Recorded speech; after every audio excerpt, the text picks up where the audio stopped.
آقا بالاخره شروع شد. بزنیم زنگو. چطوری بذار؟ خوب. چه خبر؟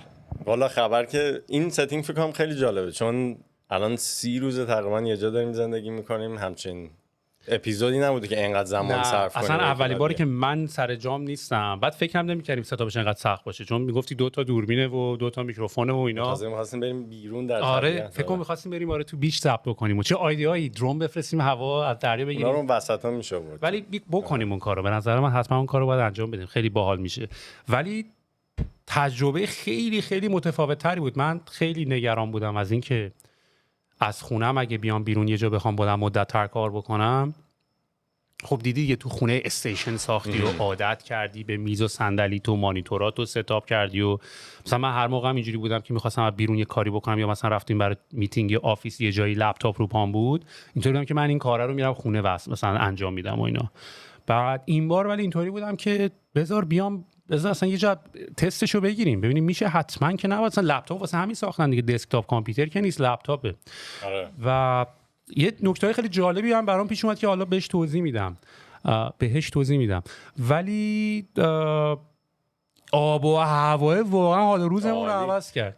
ببین آخه جالبش اینه که من و تو یکم همزمان کار میکنیم، یعنی طولانی کار میکنیم، زیاد کار میکنیم، ویکند کار میکنیم. بعد که 2 تا چیز جالب دیدیم تو این سفر. یکی اینکه بقیه چه جوری کار میکنن، یکی اینکه میتونی کارتو انجام بدی هر جایی هستی. بقیه اصلا کار نمیکنن. منو به این نتیجه رسیدم یعنی با مام دارن همین کارو میکنن، یعنی اونایی هم آره منم دقیقاً دارم فکر میکنم. خب البته نمیدونم، یه بالانس یه جایی باید باشه دیگه. شاید درستش همینه، یعنی رفاه تو داشته باشی، کارت هم تحویل بدی، همینجاست که.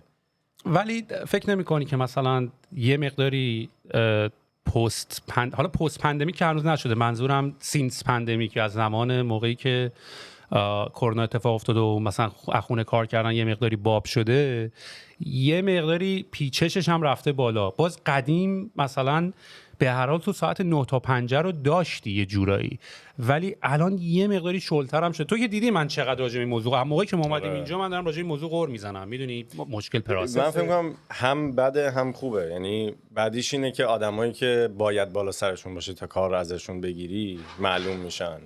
بعد از یه مدت یه آدمایی میان کار میکنن که خودشون میخوان بهترین کارشون رو تحویل بدن.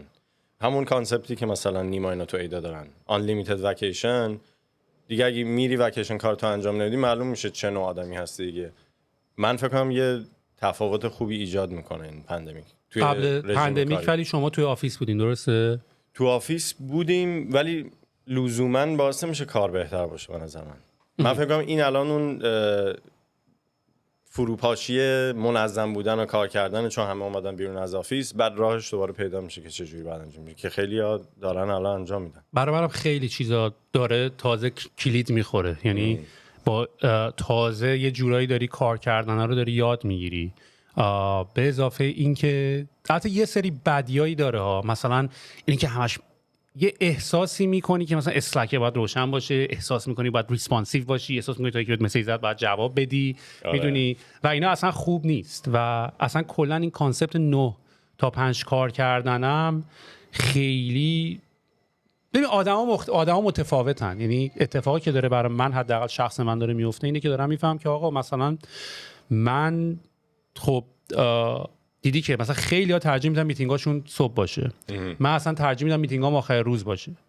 و از زمانی هم که اومدیم اینجا و این لایف استایلی هم که الان کلید زدیم که صبح 5 خواب پا میشیم، نمیدونم میریم یه اسپاک بال بازی میکنیم، عرق میکنیم، همونو میریم تو دریا، بعد میایم خونه، بعد ساعت 7 فرش. با من تو تورنتو دنبال این بودم که یه ساعت برم بیرون قدم بزنم، میزربل نشم، یه هوایی به ماکسیموم بود که دوش بگیری اگه می‌خواستی یه کاری بکنی. بعد یهو دنیا رو داری می‌بینی میگی اینجوری هم میشه کار کرد.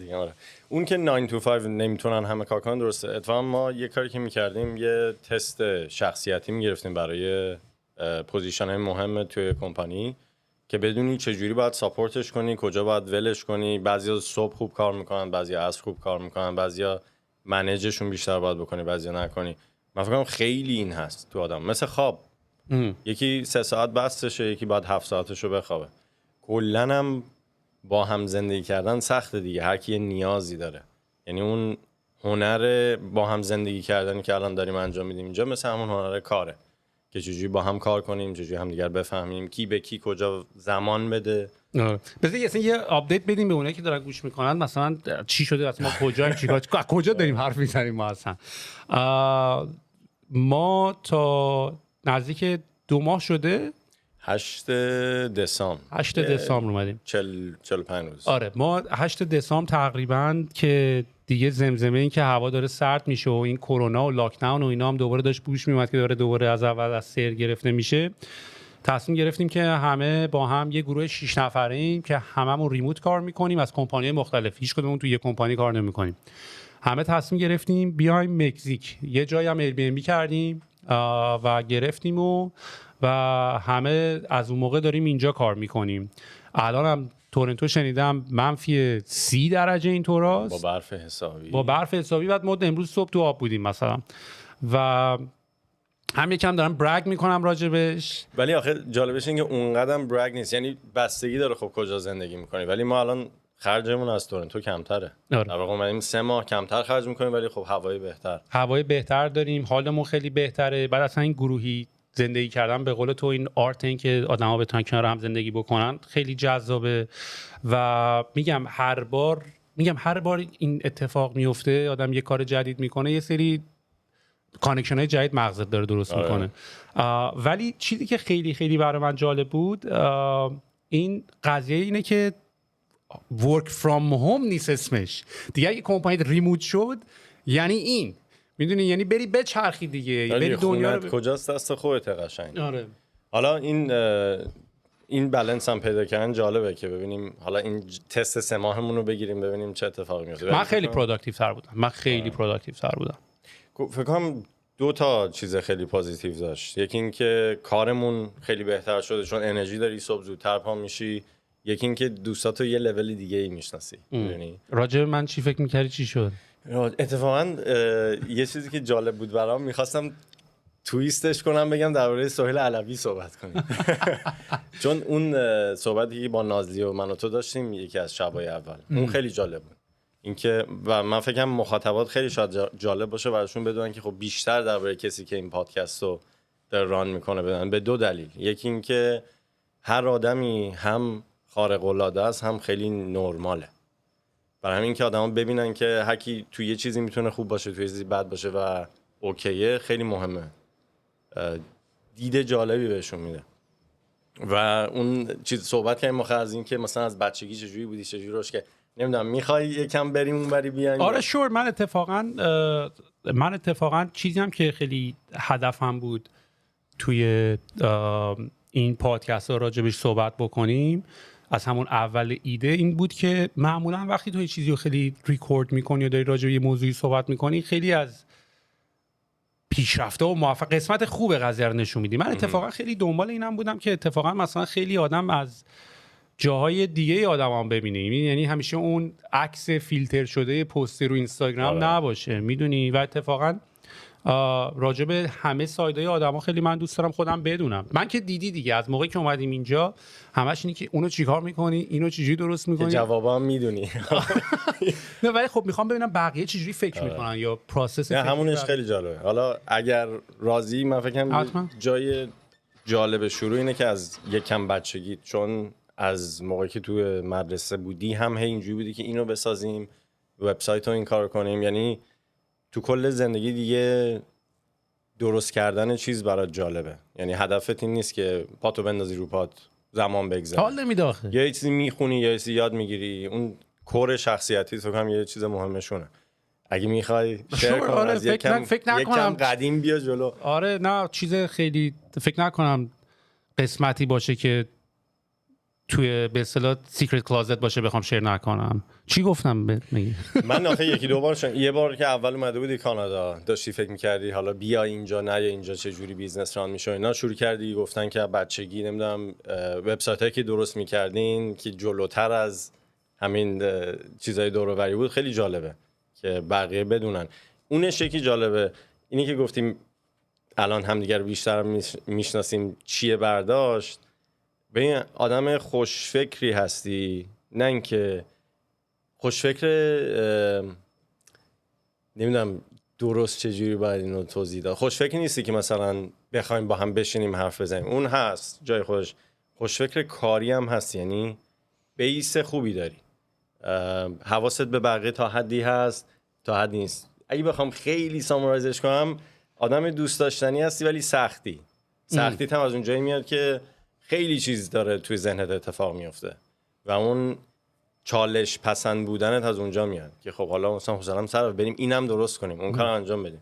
فکر کنم اون خیلی رنگ میاره به زندگی. آره ببین من دیدی دیگه با هم صحبت کردیم دیگه، مثلا برای من اصلا بحث جدی و کار و دیسیپلین و اینا نیست. یعنی من اتفاقا چون خودم آدم شاید تنبلی حتی باشم و اینا، مثلا فهمیدم که این دیسیپلینونه چیزی که تو بری به زور دنبالش، اینا ساید افکت یه سری کاری که میکنی. یعنی اگه بخوای تو یه کاری رو انجام بدی، اگه اتفاقا تنبلی باید دیسیپلین داشته باشی و اینا رو هم یاد میگیری. یعنی اینا چیزایی نیست که مثلا من یهو به دنیا اومدم، من یاد گرفتم همه اینا رو. اصلا دلیلی که میگم دوباره پادکست رو خواستی بزنی، چون بعضی وقت سوال اینجوری بود که اگه یارو اونطوریه دیگه، حالا تو صبح بهش بگو. ولی من دیدم خیلی چیزا رو خودم یاد گرفتم، میدونی، خیلی از طرز تفکرها رو مثلا من یاد گرفتم، خیلی از کارا رو کردم مثلا من یاد گرفتم. بعد همه چی برای من، ببین کلا وقتی خیلی فلسفی طور به قضیه نگاه میکنی، آخرش یه حالت آرت فرم داره، یه حالت هنر داره. به قول تو، حالا هنر زندگی کردن، حالا هنر کار کردن، حالا هنر غذا خوردن، غذا درست کردن، هنر فکر کردن، یه جنبه آرتیستیک داره. و من به نظر من کلا نکته ما انسان ها و شاید اصلا کل طبیعت و کائنات و اینا یه حالت آرتیستیکی تو این قضیه است. اِوولوشن یه حالت آرتیستیکی داره، نمیدونم کره زمین حالت آرتیستیکی داره. و دیگه وقتی میخوای حالا برسی به کار کردن و اینا، برای من کار کردن هم یه فرمی از آرته، یه فرمی انگار ورزشه، انگار داری موزیک میسازی. میدونی برای همین آخه مثلا همون صحبتی کردیم، تو برای یه جا یه دونه بریف فرستاده بودی که ما همچین چیزی میخوایم، اون یارو گفته بود که من تا حالا یه بریف انقدر کامپلیت ندیدم. از خودت خیلی مایه میذاری توی کارت. این یه دلیلی که این همه آدمو اینترویو میکنه، میگه که نشد یا کارشون نشد، کار میبینن، کار نمیبینن که این قسمتی از منو میبینی تو کارم اگر من نباشم. احترام به خودت هم هست دیگه، هم احترام به خودته. ببین مثلا من یکی از آرگومنتام اینطوریه که تو اگر داری مثلا داری یه هوم پیج هم داری میسازی، بابا داری به ویزیتوره احترام میذاری دیگه. مثل اینکه مثلا موزه نقاشی بذاری، بعد مثلا نقاشی داغون برداری بذاری توش، میدونی. یه ریسپکتی هم به کار خودته، هم به طرف مقابل. یا مثلا من اون موقع که مثلا مارکتینگمون داشت بلاگ مینوشت، مثلا گفتم آقا فقط ننویسی اس و کیورد هی تکرار کنی، یا یارو 10 دقیقه 5 دقیقه داره وقت میذاره، میدونی. یعنی واسه وقت یارو ارزش قائل باش دیگه، میدونی. آهنگ مثلا بعد که نمیخوای بسازی که مثلا موزیک یارو 10 دقیقه گوش کنه، میدونی. یعنی به نظر من همیشه باید یه تویست آرتیستیک توی قضیه باشه، میدونی. هر بار مثلا یه کار جالبی باید بکنی. تو هم خودت آخه همینطوری، یعنی تو خودت هم بهت گفتم دیگه، مثلا ماشاءالله ما الان اومدیم اینجا مکزیک، بهزاد 55 تا دوربین آورده با خودش. یه دوربین 360 میگیره، یه دوربین نمیدونم مستقیم میگیره، یه دوربین لیزر داره، یه دوربین با درون میره بالا. همونه، اون از اون شادی شخصی میاد که خود برای خود کار کنه، حالا بقیه هم دیدن شاید خوش. اتفاقا حالا اونو اسکیپ نکنیم، بریم از تو بیایم بریم فکر کنم به سوژه‌ای که ختمش کنیم. خوشحالی باشه، چون هممون داریم همه این کارا رو میکنیم برای راضی بودن. آره که فکر کنم اصلا به کاری که شما هم دارین میکنین ربط خیلی مستقیم داره. بذار اصلا اول بگیم بهزاد کیه، چون همیشه معمولا آدما میپرسن که آقا تو رو خود مهموناتو اولش معرفی کن. ما هم نمیکنیم، نمیدونم چرا هر بار. آخه میدونید چرا؟ من به خاطر اینکه معرفی کردن آدما رو دوست به اون شکل ندارم، به خاطر اینه که آدما رو میکنی توی یه کادری، میدونی. یعنی مثلا با یه اکسپکتیشن آدم گوش کنه. بهزاد رو من اگه بخوام معرفی کنم بگم بهزاد مثلا COO اسمارت نوره، ولی بهزاد مثلا میتونه پارتنر خوبی باشه، بهزاد میتونه هنرمند خوبی باشه، بهزاد یعنی خیلی چیزای دیگه میتونه باشه که همون اول اگه شخصیت رو معرفی بکنی اونطوری گذاشتیش توی باکسی. نه، من با اون تایتل الان صحبت نمی‌کنم. اون تایتل الان طرف مقابل من نیست. یکی از کارهایی هم که داره میکنه اون تایتل است، ولی تایتل باعث شده که ما با هم دوست باشیم، با هم بیشتر ادامه بدیم. فکر کنم یه دلیلی هم که آدما خوششون میاد از پادکست اینه که انقدر کادربندی نداری، تو معرفی نداری، تو نوع حرف زدن نداری، خیلی قر و قنبیل نداره پادکستی. اینجوری که آقا بشینیم صحبت کنیم، چیز جالبی دارن همه، آره. من فکر کنم هر کسی یه چیز جالبی داره. و حالا اینا که داریم میگیم و اینا که داریم هندونه میذاری دم بغل من، اینا رو هم بگم، اینا رو همین تکنیک ها رو ما الان داریم تو کارهای مارکتینگمون هم انجام میدیم. یعنی مثلا به جای اینکه یک ویدیو شسته رفته های پروداکشن برای آنبوردینگ بذاریم، اومدیم یه ویدیو خیلی مثلا کژوال، چون آدما ریلیت میکنن، میدونی آدما ارتباط برقرار میکنن. آدما از این که ببین من خودم هم همین جوری شد، این اتفاق برای من افتاد. یعنی من با گوش کردن یه سری آدمی که طرز تفکرهای خودتو ببین، مثلا تو بیای بگی آقا من مثلا فکر خودکشی بهم، کسی راجع به این موضوع صحبت نمیکنه، ولی یهو کلی آدم پیدا میشن با ریلیت میکنن، یکی پیدا شد این حرفه رو برداره بزنه، میدونی، و یهو یه احساس ریلیفی به آدم دست میده، یه احساس خوبی به آدم دست میده که بابا منم تنها نیستم، بابا منم اینقدر رد نیستم، این طرز تفکرها فقط طرز تفکرهای من نیست. ولی بهزاد حریری بله سی او اسمارت نورا، سی او او که میشه چیف اپریتینگ آفیسر، فکر میکنم معنی فارسیش هم میشه مدیر اجرایی، چون سی ای او رو ما مدیر عامل فرض میکنیم، واسه همین مدیر اجرایی کسی که دی تو دی اپریشن دستشه میشه سی ای او. تفاوت سی او رو به ما میگی؟ ببین سی ای او بیشتر فیس کامپنی دیگه، یه فوکس های کوچیک، نه که کوچیک‌تر ولی تانل ویژن توری تری داره. یکی اینه که رودمپ کمپانی چیه، اینکه کمپانی هیچ وقت پولش تموم نشه و اون باز رو همیشه نگه داره، اگه بخوای خیلی سیمپلیفایش کنی. سی او بیشتر کار پشت صحنه آپریشنزه که آدما با هم از کامیونیکیشنشون تا اسپیشال پروژکت تا مارکتینگ، لاجستیکس، هر چیزی که باعث میشه کمپانی، خیلی داریم کلمه انگلیسی هم میپرونیم بابا، خیلی همینه دیگه اصلا، یه اون چسبی که کل کمپانی رو بیاره به هم. حالا منظور نیست که من انقدر کار میکنم، ولی اون نوع کاراست، از نوع آپریشن، این که تو چجوری کارتو من میتونم بهتر کنم، کامیونیکیشن با یکی دیگه چی باشه، هر چیزی که باعث میشه که این هفته خوب برسه به پایان. و یه اسمارت نورا رو من توضیح بدم چی هست. اسمارت نورا رو احتمالاً شاید خیلی بچه‌هایی که قبلا پادکست رو دیدن آشنا باشن. ما با داداشت که سی او بهروز باهاش صحبت کردیم، بهزاد داداششونه، و کاری که میکنین یه دیوایسی درست کردن که خیلی اتفاقا کار باحالیه و ریویوهای خیلی خوبی هم دارن، و شاید مثلا اگر اون داستان هلت رو که داریم راجعش صحبت میکنیم بتونیم یه جورایی بهش برسیم. موضوع اینطوریه که یه دیوایسی درست کردن که تو وقتی خورپف میکنی صدای خورپف تو پیکاپ میکنه، و یه دیوایسی که صدا رو که میگیره زیر بالشت یه حالت لوله طوریه، چیه، یه مثل یک بادکنکه که با هوا هم باد میشه هم خالی میشه. حالا کانسپتش اینه که ما انقدر آروم این حرکت رو انجام میدیم که عضلات گردنتو تحریک میکنیم. دلیل این که آدم شروع میکنه خورپف کردن که خوابش میبره، عضلاتش ریلکس میشه، اون ایروی کلاپس میکنه و وایبریت میکنه. ما اون کار بدون که بیدار کنیم شخصو انجام میدیم که خواب راحت و کانتینیوس باشه. حالا اصلا یه اتفاقا یه چیزی که فکر می‌کنم حالا جالب باشه تو راجبش صحبت بکنیم اینه که ما یه نفر داریم مثلا هاردور استارتاپ داره، میدونی، چون معمولا تمام افراد سافر و سافر راحته، میدونی، یعنی نسبت به هاردور خیلی راحت تره از یه نظرایی. آره ولی از یه نظرایی هم ندی. شما کامپتیشن مثلا میتونه خیلی سریعتر بیاد براتون. ما یکم نه که دنگ و فنگش بیشتره، بریر تو اینطوریش بالاتره. آره و فکر میکنم که حالا راجع خیلی از این موضوعات میخوام دوست دارم حالا راجعش رسیدیم صحبت بکنیم. مثلا مارکتینگتون رو دوست دارم، اتفاقا مثلا مارکتینگتون اتفاقا تارگت اونی که خورپف میکنه نیست، تارگت پارتنر یا زن یا شوهر اون یا روی که خورپف میکنه. یه چیزی هست خیلی بامزه است، آدما خیلی مثلا برای سگشون حاضرن بیشتر خرج کنن تا خودشون یا رابطهشون. من اینو هنوز دارم سعی میکنم بفهمم چرا. ولی یه چیز دیگه هم هست که یه فکر قدیمی هست که مرد خورپف باید بکنه و مرد نمیدونم که هنوز اون چیز هست. برای همین کسی که واقعا کر میکنه اون پارتنری که خوابش نمیبره. من فکر کنم همونجوری که خواب داره مهمتر میشه، آدما بیشتر ادوکییت میشن، میفهمن که کسی هم که خورپف میکنه خواب خوبی نداره. در واقع تو داری سعی میکنی به زور نفس بکشی. و همون ریویوهایی که گفتی، آدما زودتر پا میشن، بیشتر خواب میبینن، گلو درد ندارن صبح و هم خوابشون بهتر میشه هم روز بعدشون. از نظر اینکه رابطهشون بهتر میشه، مود بهتر.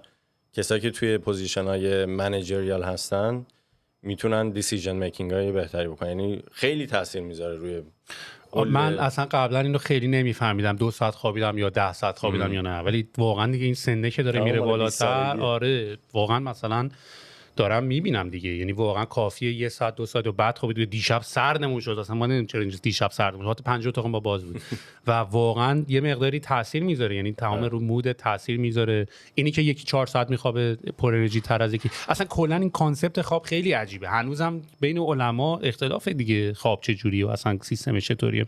ولی این شد اینتروت، یعنی میخوام برنگردیم بپریم به چند تا موضوع، چون راجع به خیلی موضوع دیگه صحبت میکنیم. داشتیم راجع به این صحبت میکردیم که کلن این داستان ریموت و اینا از ریموت شروع شد، بعد تو کشوندیش به من، تو پریدی از سر سراهیم در واقع. کدومش میخوای بگی؟ من فکر کنم همشون، چون یه چیزیمون مشابه، این که هی رفتیم چیزای مختلف رو پک کردیم. تو حالا توی سافتور بودی، من یکم فیزیکی تر بودم. اونش فکر کنم وجه مشترکمونه، میتونیم از تو شروع کنیم بیایم برسیم به اینکه بالاخره آخرش یه چیزیه که میخواد راضیت بکنه. حالا یا کار کوالیتی لایف تو هوای اینجوری بودن هر چی. من الان این موضوع چون الان خودمون اون قضیه رو داریم انجام میدیم، من الان چون من توی یه استیج از زندگیم هستم که حالا نمیدونم تو چقدر استیبل تر از من هستی، ولی من الان تو اون استیجم که خیلی جابجا شدم، رفتم ایران، رفتم امریکا، رفتم چین، برگشتم اینجا، بعد دوباره الان اومدم، بعد دوباره یه استارتاپ دیگه شروع کردی، بعد دوباره همش هم که دیدی در حال انتظاری، میدونی سری ایو ریز بکنم، سری بعدی رو ریز بکنم، نمیدونم اگزییت بکنم، پول بیاد دستم، بعد یواش یواش دیگه بعد سنت میره بالاتر، میبینی همینا، فکر نکنین قراره تمام بشه. اینه بعد که یواش یواش حالا میرسی به اون داستانی که بابا هستی و جورنی رو اینجوی بکنی و اینا.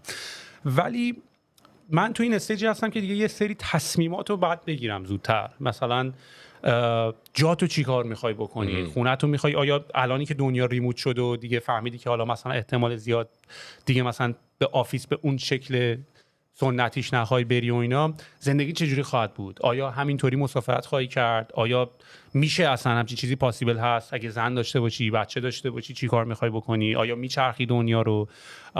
به علل خصوص که یه مقداری حال و هوامون هم عوض شد بابا. تو میدونی مثلا چون تورنتو با تهران و اینا هم فرق میکنه، واسه تهران میچرخی و کم آدما رو میبینی، خاله میاد، عمه میره و نمیدونم دایی میاد، تو هم آخه به خصوص تو تنهایی اینجا، واسه خیلی برات متفاوته. آره و یه مقداری حال و هوامون عوض شد.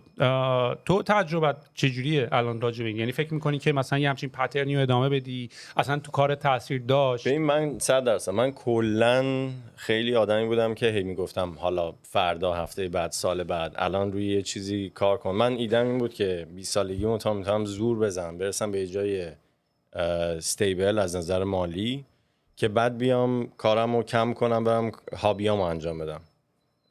که اون اتفاق نیفتاد، چون خب روند طبیعیش طولانی‌تره، بعضیا شانسشون میزنه که بتونن سریعا بیان بیرون. برای همین من از این به بعد خیلی اون خوشحالی و برای من زندگی خوب، زندگی که پر اتفاق توش باشه، از سفر تا آدمای مختلف رو شناختن. یعنی من چون اعتقادی ندارم به بعد از این زندگی چیزی باشه، اینجوری هم که من وقتی پیشم میخوام برگردم زندگیمو نگاه کنم، دوستم کلی خاطره باشه توی کلی چیزای مختلف. و چیزم تا 30 سالگی بود دیگه، الان 34 سالم شد.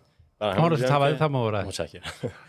برای اینکه میخوام چیزا رو قاطی کنم، یعنی کار باشه، تفریح هم باشه، حالا تصمیمای بزرگترم میتونه آدم انجام بده. اون واقعا بالانس و نگه داشتن و خوشحالی واقعیه که من فکر می‌کنم اکثر آدما راحت نیستن با اینکه خوشحال نیستن و با چیزهای دیگه کاورش میکنن که به نظر خوشحال بیان. مثلا من اون خیلی حیفه.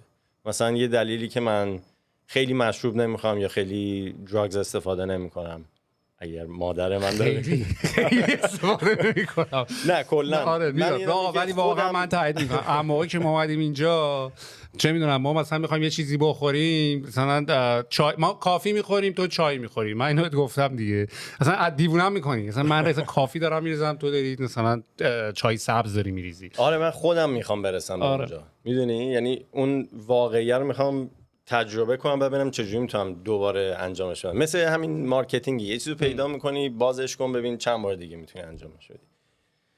اینجوری که من الان میبینمش هنوزم نرسیدم بهش، فاصله هم دارم. کلا برای من اینکه خودم رو بشناسم و خوشحال باشم الان 2 محور خیلی بزرگ زندگی.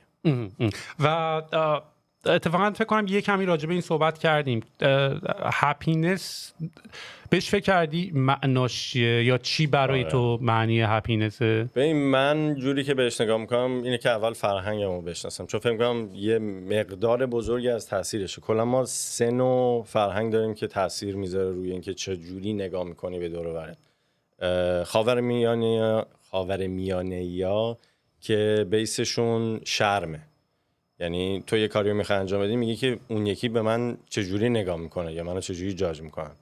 آمریکای شمالیا گیلتن، اینجوریه که من این کار که انجام دادم خودم فکر میکنم آدم خوبیم یا نه.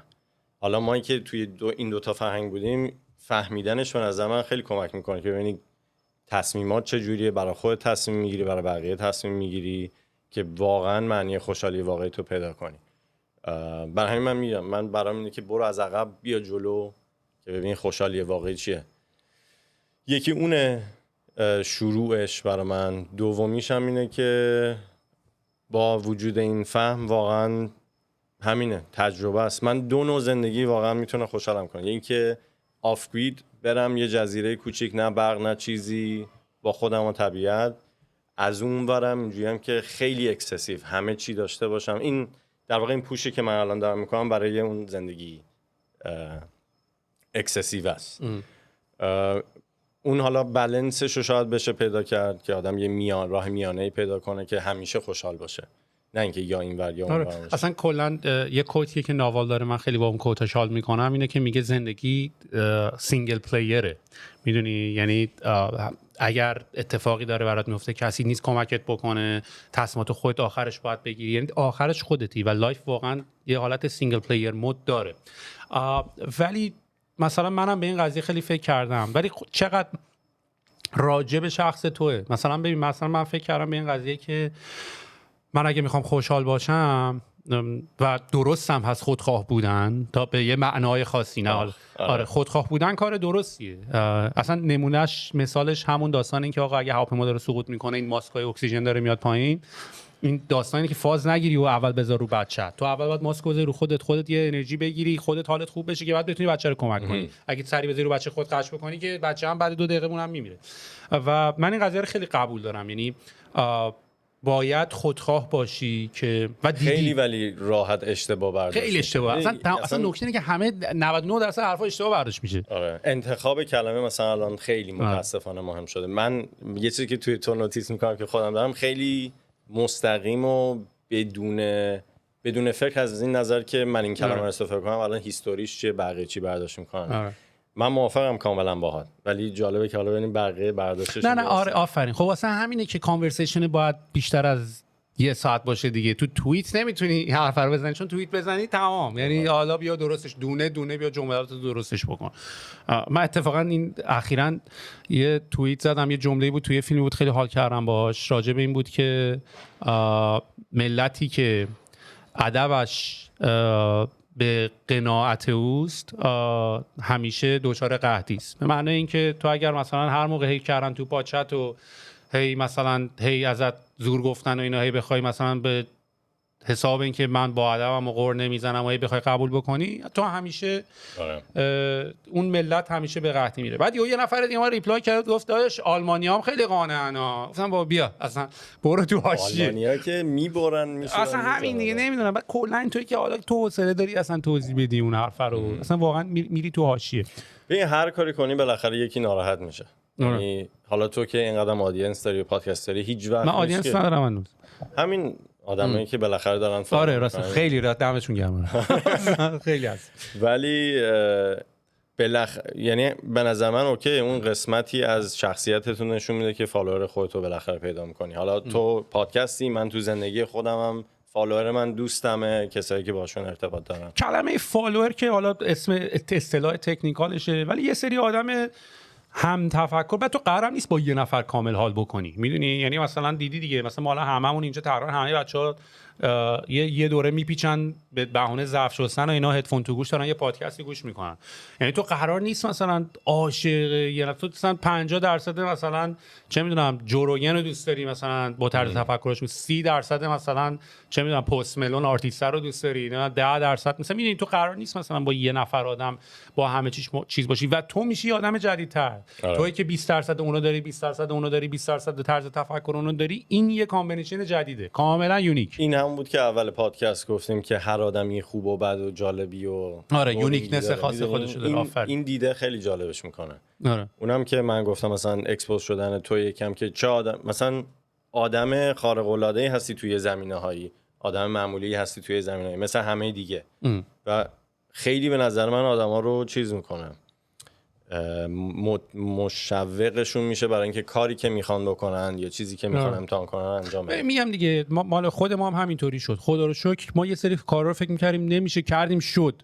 میدونی، یعنی الان قضیه اینطوریه که آقا واقعا اگه پی قضیه رو بگیریم، فاز رو بگیریم، یه جوری حالا به قول خودت کائنات دست در دست هم کمک میکنه، اتفاقات میفته. یعنی واقعا اگه از تو حرکت من برکت اتفاق میفته. اینی که حالا دارم میگم از تو حرکت من برکت، تو گفتی مثلا به دنیای بعد از مرگ اعتقاد نداری. اصلا کلمه اعتقاد یه جورایی الان دیگه منسوخ شده است. اینی که فعلا هیچ شواهدی دال بر این که همچین چیزی وجود داشته باشه نیست. من فکر میکنم که چیزی. آره یعنی اصلا این بحث اعتقاد کلمش یکم دیگه منم اونجوری نیستم. آقا به من نشان بده اگر کسی بوده گفته اطلاعاتی جایی چیزی هست، اگر علمی میتونی ثابت کنی بکنین قضیه. نه اصلا دیگه بحث خدایی و ضد خدایی و اینا هم نیست. ولی آره باید روی کلمه ها خیلی خیلی بیشتر تمرکز کرد. منم که دیدی منم دهنم همینجوری بازه، هرچی از دهنم در میاد ما اتفاقا اینترویو و میتینگاتو میشنویم بعضی وقتا اینجوری که عجب چیزی گفت. آره عجب حرفی زد، عجب خجالت میشه هنوز. آره نه ولی خب میگم دیگه خیلی سخت شده دیگه. یعنی مثلا تا یه حدیش درسته، تا یه حدیش هم همیشه یک گروهی زیاده روی میکنن برای اینکه از یه جای دیگه اینا رو آره ببین من سطح قضیه رو سنسیتیو نیستم ولی کره قضیه تو مخمه. مثلا همون داستانی که مثلا اگه بریم فوتبال بازی کنیم، والیبال بازی کنیم، منم پای خندیدن هستم، مثلا یکی میزنه زیرش توپ میره، ولی 10 بار این کارو بکنی دیگه هم دارن هی میخندن دیگه میره تو مخم دیگه. بس دیگه یکم همش برمیگره به احترام به خودت دیگه. چقدر به خودت احترام میذاری آخرش. و آخرش هم بابا دوست داری چیزی، دوست داری این داستان این که ما انسان‌ها ببین ما الان هی داریم میریم اسنورکل میکنیم و انواع موجودات رو هر روز که دیدی داریم میشیم ما هم بررسی میکنیم، این نهنگ چجوری کار میکنه، این ماهی چجوری کار میکنه. ما خیلی موجودات عجیب غریبی هست. اصلا آدم حیفش میاد، میدونی حیفت میاد که کاری نکنی با خودت، میدونی. یعنی یکم اینجوری که این همه عجیب غریبیم داری، این هم ما یه مقداری هم فکر کنم چون تو طبیعت هم دیسکانکت شدیم یه مقداری هم خارج شدیم از قضیه. الان که دوباره هی داریم مارمولک رو میبینیم رو در دیوار راه میره و نمیدونم میمونه اونجا داره میپره، یه مقداری دوباره اینجوری که اوه عجب چیز عجیب غریبی هستیم ما. آره موافقم. اون کلا پرسپکتیو جالبی میده بعدم. آره و هر کدوم هم سیستم تدافعی خودش رو دارن و اصلا خیلی برای من حتی اونم خیلی آی اوپنینگ بود. اونم خیلی برای من آی اوپنینگ. حالا رفتی تاچ کردی زندگی و بعد برگشتی، سوال چیزی داشتی درباره این؟ نه ازت پرسیدم که تو فکر می‌کنی الان که این تجربه بعد پست پندمیک اتفاق افتاده این روش تاثیر برای کار کردنت میذاره؟ 100% میذاره. 2 دلیل، یکی اینکه بقیه رو میبینم چجوری کار میکنن. یعنی من فکر میکنم خب بقیه‌ای که برای کسی دیگه کار میکنن خیلیاشون لذت بیشتری میبرن، میدونی، چون تو نگران خوشحالی همتیمیتون قد نیستی. درسته با هم رابطه دارین ولی نه حقوقش رو باید بدی، نه باید ببینی بقیه چی کار میکنن تو اون کار رو بکنی. خیلی آسون تره. اینجوری که من وظیفه‌م اینه که این زمان رو کار کنم به نحو احسنت، حالا هر کی که میتونه، بعدش هم میرم دنبال زندگیم دیگه. من بعد از 5 تازه اینجوریم که حالا برو این کار رو انجام بده که فردا آماده باشی برای تیم، برای این برای اون. تا یه حدی خوبه. دلیلی که اینو میگم الان برای اینه که مثلا 6 ساله من تو نارم و روندش نرماله ها، به هر حال بالا و پایین داره هر بیزنسی، ولی همین یاد گرفتن اینه که خب مثلا صبح پاشو یه ساعت برو تو طبیعت را برو، اصلا حالت عوض شه بیای سر کار، یا بریک های کوچیک وسط. من فکر کنم این خیلی فکر میکنی حالا که این تجربه رو داشتی، چون منم به این قضیه خیلی فکر کردم، من اینجوریم که اگر کمپانی ما ریموته که نمیشه فقط از خونه باشیم که بیایم کمپانی رو ریموت طراحی بکنیم. بیس کمپ هم یه کتاب داره اصلا راجع به این که چجوری میشه ریموت کار کرد. مثلا من خودم الان سعی کردم میتینگ‌ها رو خیلی کم بکنم. ما هر چقدر میدونیم میتینگ بده باز نمیتونیم کمش کنیم. خودمون از صبح که داریم خواب میشیم تو میتینگ دیگه، میدونیم هم میتینگ بده، میدونیم هم همه جا نوشتن خوندیم یاد گرفتیم میتینگ بده اصلا نمیشه، خب نمیشه یارو حرف نزدی که. و مثلا من خودم خیلی شروع کردم مثلا راجع به این موضوع تحقیق کردن که چی کار میتونیم بکنیم و فکر میکنم که یه مقداری همچنان الان خیلی اولشیم. ما فقط صرفا تنها نکته که ریموت کمپانی ها اینه که خونه داریم یا از پیش هم نمیریم، ولی پروسس عوض نشده. آره حالا دو چیز، یکی این که اگر از خونه کار میکنی خب زندگی تو اگر میتونی بهتر کنی بهتر کن. دو اینه که پروسس ها رو چجوری انجام بدیم که بهتر هماهنگ باشیم و با هم کار کنیم. ولی من فکر کنم من فکر کنم از سال دیگه من 100% تا میتونم سفرمو میرم، یا اگه سفرم نرم یه کار متفاوتی میکنم، استفاده میکنم از خونه بودن. من اصلا خودم به این نتیجه رسیدم که اون تایمی که تو داری میذاری اونقدر فکر میکنی داری پروداکتیوی و اینا. تو اگه 1 ساعت 2 ساعت، اصلا من حتی الانم که دارم بیشتر دیدی مطالعه میکنی، اول از یه سری طرز تفکرات خیلی سطحی که خیلی چیزای obvious و مشخصی رو میگن، بعد همینجوری که بیشتر میخونی همون حرفا رو نقض میکنن آخرش. و مثلا من الان خودم خیلی دارم به این نتیجه میرسم که اصلا کلا فاوندرها و کسایی که حالا توی پوزیشن‌های مدیریتی هستن چطوری میتونن خودشون رو لیمیت بکنن به اینکه تعداد کار کمتری انجام بدن. دلایلش هم یکی از دلایلش اینه که تو وقتی اول از همه خودتو محدود میکنی که چند تا کارو فقط انجام بدی، اینه که پرایورتیزیشن تو، اولویت بندی خیلی سخت میشه. اون وقت واقعا مجبوری که به خیلی کارات نبگی. یعنی یه تکنیکیه که تو با انجام، معنیش کمتر کار کردن نیست به معنای که حالا اون یه ورک سمارتر ورک هاردر نات ورک هاردر که نه داداش، هم ورک سمارت هم هاردر، ولی به یه معنای دیگه‌ای که دوباره داری بهش میرسی اینطوریه که اول اصلا تعداد کارهایی که میخوای بکنی باید کمتر بکنی که خودتو لیمیت بکنی به اینکه یک سری کار رو، یعنی بشینی واقعا فکر بکنی که کدوم کار بیشترین ایمپکت و کمترین افورت رو داره، بیشترین تأثیر و کمترین تلاش و کوشش برای اینکه اون کار به نتیجه برسه است. آره ما دقیقاً الان امسال اینجوری بودیم که اوکرا رو بنویسین، از این بیرون نمیایم تا تموم نشه بریم چیز بعد.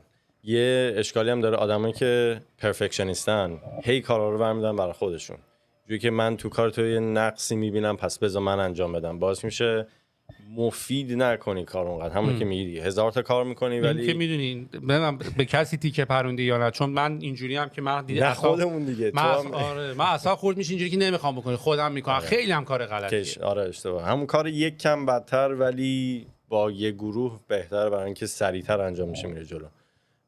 آره فوکس ما همینه امسال که یه تیمی بیاریم که کارا بره دستشون، که بتونی روی بیزنس باشی، بیزنس رو رشد بدی، درست کار کنی تا اینکه هی بپری تو. من ببین مثلا من از اینکه کارهای مارکتینگمون رو انجام بدم تا ویدیو ادیت کنم تا کاپی بنویسم تا هایر کنم، در واقع خیلیش میفته توی رول CEO، ولی نه اینکه همه end to endش آدم انجام بده. آره. ولی خب این میرسیم به همون مشکلی که این کلمه این که پرفکشنیستی نباید پرفکشنیست باشی، خب خیلی خوبه، یعنی درسته دیگه، میدونیم هممون هم یاد گرفتیم، میدونیم روشش هم اینه، ولی کاره میشه کار، میدونی یعنی کی تو اون کرافتسمنشیپ و تو اینی که مثلا تو داری میگی آدمایی که دارن برای کمپانی کار میکنن تو ریموت هم هستن دیگه ولی اون خیلی ناراحت نمیشن و اینا رو همه رو من قبول دارم، ولی تو یا میخوای کارخونه بسازی، البته اینجا رو من دارم اشتباه میگم و میخوام طرز تفکر تو رو بفهمم. تو یا میخوای کارخونه بسازی که آره یه پروسسی هست و تو میای این دکمه رو میزنی، بعد سبز رو میزنی و دکمه قرمز رو میزنی و آبی رو میزنی، تمام این کارا رو هی باید پشتم ریپیت بکنی. یه زمانی دیگه از قضیه شبیه فوتبال میشه، میدونی که یه کاددار هم باید بزنی این وسط، یعنی دیگه هنر تو اجرای قضیه است، یعنی اینجوری نیست که من بگم اول میرم اونجا پاس میدم اونجا یه سری کارا هم دیگه تو خود کار است، میدونی که شاید واقعا دیگه اون رو دیفاین کردن و به پروسس تبدیل کردن سخت باشه. اینو ما چه کار باید بکنیم؟ یعنی من الان دیدی که تمام هم و غم من اینه که آدم خوب است ولی تاچ میدونی اون اشک استاد و ما نمیدونیم چجوری باید از اینا بکشیم. من فکر کنم بزرگترین چیزش اینه که خیلی از یه جایی شروع میکنن ولی به خاطر اجتماع، شرایط مالی یا هر چیز دیگه میرسن به یه جای دیگه، یه کار دیگه دارن انجام میدن. یعنی تو اگه اون لول کار رو میخوای، آدمی رو باید پیدا کنی که انقدر پشن داشته که گفته من میمونم توی این کار چون واقعا دوستش دارم. اکثر آدما کاری که میکنن دوست ندارن. برای همین اکثر آدمایی که اینترویو میکنی آدمایی که کارشون اونقدر دوست ندارن. خب پی بیشتر میخوان یا جاشون رو میخوان عوض کنن ولی اون اکسایتمنت و اون رنگو نمیارن. میدونی بعضی رو اینترویو میکنی اینجوری که این بیاد چه حالی میده باش کار کردن، همش باید بری دنبال اون آدما. یعنی من شخصا دارم سعی میکنم کار کنم ولی خب کمن. ولی همینو میخوام بگم، من از پندمیک به بعد این سخت‌تر نشده؟ یعنی من الان واقعا احساس میکنم آدم پیدا کردن خیلی سخت اصلا نیست. اون great resignation واقعیه دیگه. این همه آدم دارن کویت میکنن برای اینکه اینجوریه که من میتونم برم اینجا کمتر کار کنم با پول بهتر، قدرم هم میدونم. الان یه شیفتی که داره انجام میشه، قبلا اینجوری بوده که تو اینترویو میکردی به یارو میگفتی من چرا باید تو رو هایر کنم، الان اون میگه من چرا باید بیام برای تو کار کنم. یکم داره عوض میشه، خصوصا کسایی که تو کارشون خوبن. کلا کسی که کارش هم خوبه یه کاری داره، اینجوری نیست که دنبال کار بگرده. آخه بابا واقعا دیگه این فیسبوک و مایکروسافت و اینا هم دیگه خوردن همه خوبه. بابا اینترنش داره 100,000 دلار 120,000 دلار داره میگیره، واقعا دیگه جای نمونده. تو الان همین تورنتوی کوچیکو نگاه کن، شاپیفای و آمازون و مایکروسافت اینا دیگه همه برد دادن تالنت رو. 3 سال 4 سال بهش بدین خودشو باید بالانس کنه، چون همیشه اینجوری که آقا چه کاری پول بهتر میده، اکثر آدمایی که نمیدونن چیکار کنن میرن اون کارو میخونن، بعد مارکت سچوریتد میشه، بعد دوباره بالانس میکنن خودشو. الان فکر کنم به خاطر اینکه پندمیک بود و این همه کمپانی بزرگ حداقل مثلا اومدن تورنتو، یهو یه افتی حساب میکنه آدم، یعنی احساس میکنه آدم. فکر میکنم بهتر بشه. من فکر میکنم اینجوری بمونه روند. ببین منم با حرفت موافقم، ولی یه مشکلی که دارم اینه که احساس میکنم که نسل جدید مثل نسل قدیمه ترین نشده. چرا این حرفو مثل چی میمونه؟ مثل قضیه اینه که تو قبلا با ماشین دنده‌ای که رانندگی می‌کردی خیلی اوستاکارتر بودی و ماشینو می‌زدی تو دنده و ماشینت خراب می‌شد، خودت باید سر ترمز عوض می‌کردی و سر سیلندر عوض می‌کردی و اینا. الان همه چی نوکده و کار میکنه و نمیدونم در میاری دکمه‌شو میزنی کار میکنه و میزنی جنریت میکنه اصلا و اینا. بعد دقیقاً مثل ماشینیه که این همه قسمت‌های کامپیوتری داره که الان تو خودت تعمیر نمی‌کنی به خاطر اینکه نمی‌فهمی بقیه چیزا چیه. مثل اینکه از یه سافر خوب بلدی ولی نمیتونی ترانزیشن کنی به یه چیز دیگه. نه ولی خب منظورم اینه که اون کسی که قبلا با ماشین دنده یه کار میکرد و خودش ماشین رو تعمیر میکرد و اینا احتمالاً خوبم دستی میکشید، یعنی میدونی، یعنی خوبم بلد بود تمام به اصطلاح سوراخ سنبه های کار و اینا و دو سه تا وسط هم کریتیویتی هم میزد و دنبال این نبود که بره لاستیک خفن بندازه، با همون زنجیر چرخ و اینا یه روش یه کاری میکرد راه مینداخت کار و اینا. الان من احساس میکنم اصلا آدما خیلی اون اوستاکاره دیگه نیستن، یعنی با مواجه شدن با مشکلات خیلی کریتیو نیستن و یه مقداری نمیدونم، شاید به قول تو من احساس میکنم این نسل جدید با توجه به این تول ستایی که همه چی نوکده و همه چی اوت آف د باکس کار میکنه و همه چی خیلی یه کلیک کن یه وبسایت برای جنریت بشه، خیلی چیزها رو دیگه میسینگ دارن میکنن. یعنی وقتی یه آدمی رو میگیری که میخوای توی کمپانی که فقط دنبال اینه که اون یه نفرم خیلی افکتیو باشه، مثل قدیم نیست. میدونی من الان این تجربه رو خیلی دارم. یا قدیمه یا فرهنگ و جاییه که توشی. یعنی تو حالا تجربه قبلی توی ایران بود که گفتی آدم‌ها یکم همه فن حریفترن کلاً. حالا تجربه من این بوده که آسیایی‌ها یکم بیشتر از جون مایه میذارن. میدونی مثلا من هر کیو هایر کردم از آسیا خیلی راضی تر بودم ازش تا آمریکای شمالی. آمریکای شمالی یکم حالا به حقم هست دیگه، حقشو میخواد، اینجوری که من انقدر فلان ساعت کار میکنم از خودم مایه نمیذارم، این یه کاره. ولی فرهنگ ما هنوز اینجوریه که میای قسمتی از اون بیزنس میشی، بعضی وقتا هم unhealthy، ولی از نظر کاری همیشه راندمان بهتری داره. حالا تا تجربه که من داشتم و به نظر میاد که تو هم داشتی. تو راجع به پروسس ها چیکار میکنی؟ یعنی یه COO دی تو دیت چطوری پیش میره؟ از نظر پروسس من و بهروز یکم با هم خیلی نزدیک کار میکنیم. یعنی یه چیزی که فکر کنم یکم متفاوته توی حداقل کامبینیشن ما، بهروز خیلی پروسس ها رو کمک میکنه، دست داره توش، با اینکه مغز خوبی داره برای رود مپ درست کردن و طول و یاد گرفتن و اینا. میخوای سوالاتو یکم دیفاین تر کنی؟ آره ببین، من میخوام ببینم که on a daily basis تو به عنوان یه COO هی کارت پوش کردن آدم هاست، یا من اتفاقا میخوام یه حالت همدردی با شرایطی که الان دارم تو این دور زمانه دارم میبینم، میدونی؟ یعنی مثلا اینی که هی شما PM هم دارین در حال حاضر؟ نه، اصلا یه آرگومنتی آخه افتاده که اصلا پراجکت منیجر و پروداکت منیجر و اینا الان خیلی یکم اضافه کاریه. ما آخه خیلی خیلی لین تریم، یعنی احتمالاً سایزمون بزرگتر شه نیاز خواهیم داشت، ولی الان روش کاری اگه میخوای ببینی تو هفته چجوریه، من یه جوری همه جا هستم بدون که باشم. یعنی اون کاری که تو میکنی که سوال میکنی جواب میدونی. من میدونم اگه ددلاینی میس شده یا نه، پیمنتی انجام شده یا نه، سافری ایمپلمنت شده یا نه، ولی گو تو گایی.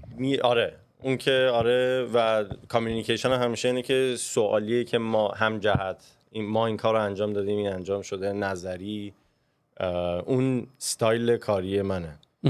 بعد حالا جدا از بحث این که یه پروداکتی دارین و یه مدت هست به قول خود 6 سال الان توش داری کار میکنی، این به نظرت الاینده؟ یعنی با اون هدف قایی که داری، یا نه دنبال اینی که این کار رو تمام بشه اگزیت بکنی بری یه کار دیگه شروع بکنی؟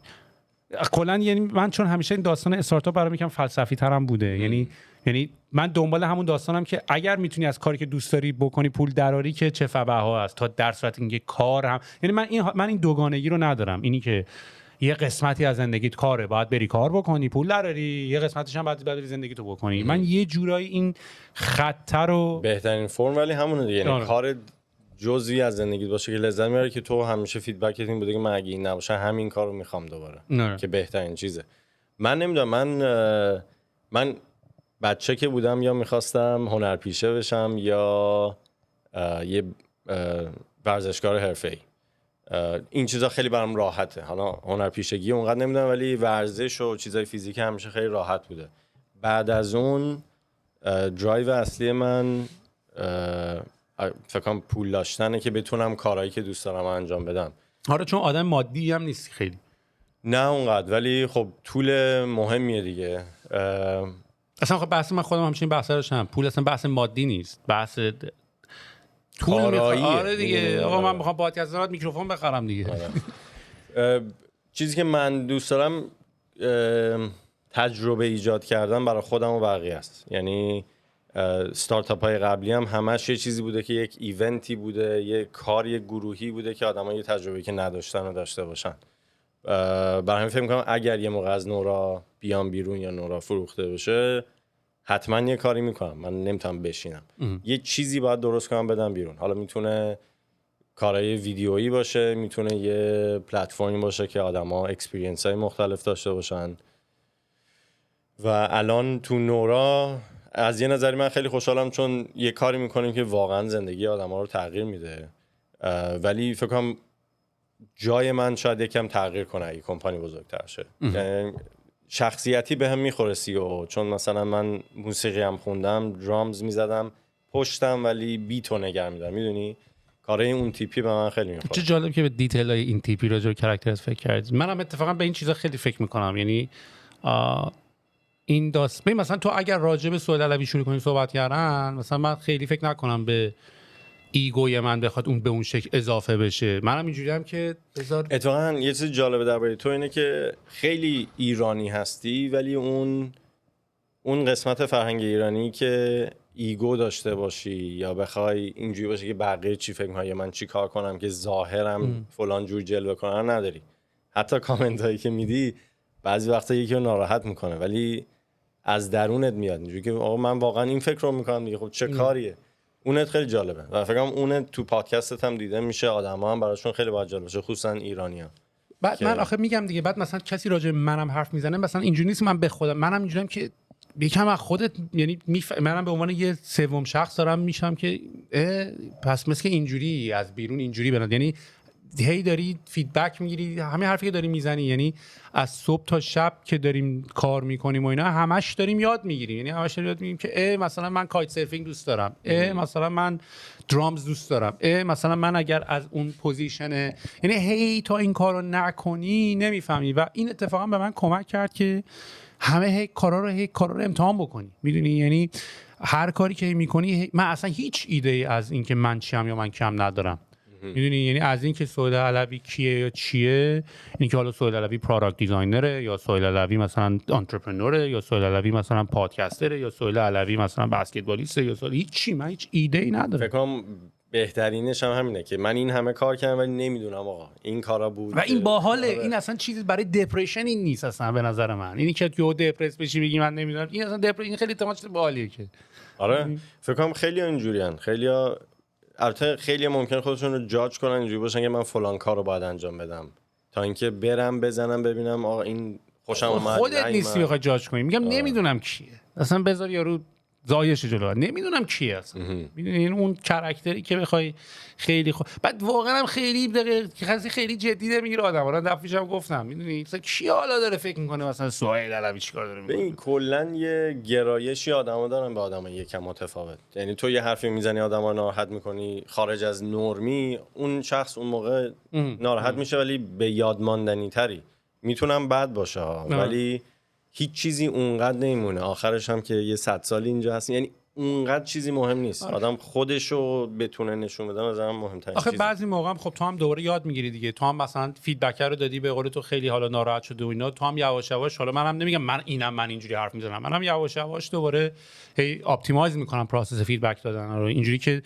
اگر ممکن بود فیدبک رو دادی اگر افکتیو نبود که پس واقعا باید بشینی فکر کنی مرض داری مگه میخوای حرفی بزنی که فقط گفته باشی how can I make it much more effective now. اونم قسمتی از یاد گرفتن است دیگه، وگرنه تو میشی آدم خیلی قدیمی از نظر اینکه نمیدونی چجوری با آدم صحبت کنی، میدونی یکم فرسایشیه، یکم میبینی چقدر عقب افتادی چیا رو باید عوض کنی، ولی تا حدی هم استایل خودتو میتونی نگه داری، یعنی لازم نیست مثل بقیه بشه آدم حتما. آره. حالا یه موضوعی که میخواستم با راجعش صحبت بکنم همین داستان این بود که مثلا تو میگفتی من مثلا مشروب نمیخورم، من مثلا چای دارم میخورم و اینا، میخوام ببینم پرسپکتیو چیه تو این قضیه، چون فکر کنم یه مقداری یکی از گلات هم تو این سفره اینه که یه مقداری از درون بیشتر با خودت آشنا بشی. ببین مثلا تجربه وید برای من اینه که تجربه خوبیه، میری به یه جایی میرسی که اگر وید نکشیده بودی برسی چقدر جالبه. در واقع من دیدم اونجوریه که خودم اگه برسم به یه جایی که اونقدر ریلکس باشی یا چیزا برات جالب باشه خیلی زندگی جالب‌تر میشه. آره. یا مشروب میخوری خب ریلکس تری، بیشتر لذت میبری از دور و برت، ولی باز برای من بیشتر هر دفعه که مثلا یا وید میکشم یا درینک میکنم اینه که تجربه رو ثبت کن، ببین میتونی اینو خودت همینجوری رپلیکیتش کنی یا نه. اون برای من خیلی جالب. اصلا خیلی از این افرادی که دیگه الان به قول معروف درویش مسلک تورن، نکتهش اصلا نمینه، یعنی با مثلا با نفس کشیدن و با اکسیژن به اون خلوصه میرسن. حتی میتونی های کنی با نفس کشیدن. همین رو دارم میگم با اکسیژن های میکنن، یعنی با درست نفس کشیدن با استفاده افیشنت از تمام اکسیژن های میشن. ولی خب از یه طرف دیگه مثلا بعضی موقع تو از سر کلاریتی نرسیدی به قضیه، تو مثلا مشروب مثلا میزنی اتفاقا به خاطر اینکه قضیه نویزی بشه و همه چی بریزه به هم و اینا.